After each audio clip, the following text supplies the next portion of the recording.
It's a predictable morning for Lindrick Holmes, or at least as predictable as possible, with a 7-year-old, a 17-month-old, and a 7-month-old in the house.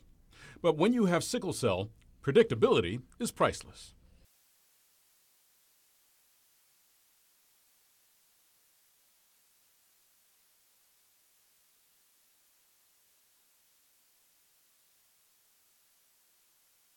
Just 3 weeks after they met, Dominique Holmes was visiting her new boyfriend in a hospital and learning how a sickle cell crisis can test relationships.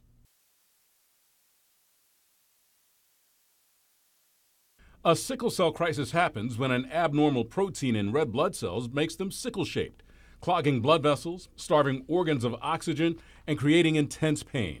They can damage organs and bone, and its complications can even lead to death.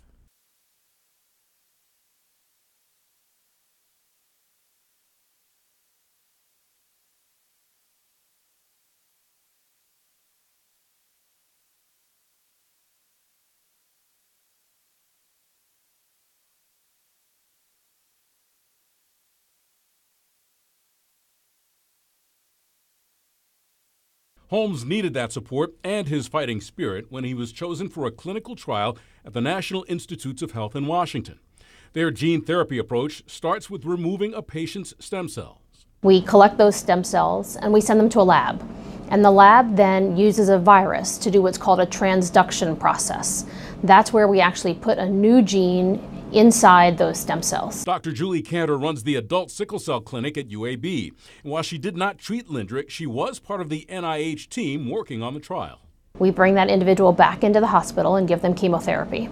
That chemotherapy clears out the bone marrow. It makes space for the new cells that we're going to give them. That chemotherapy is also grueling.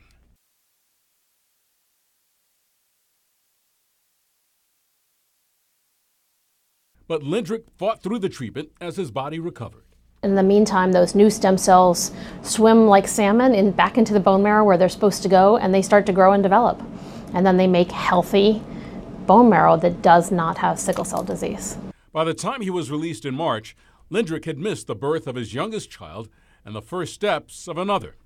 But finally witnessing her steps for himself made for an even happier homecoming.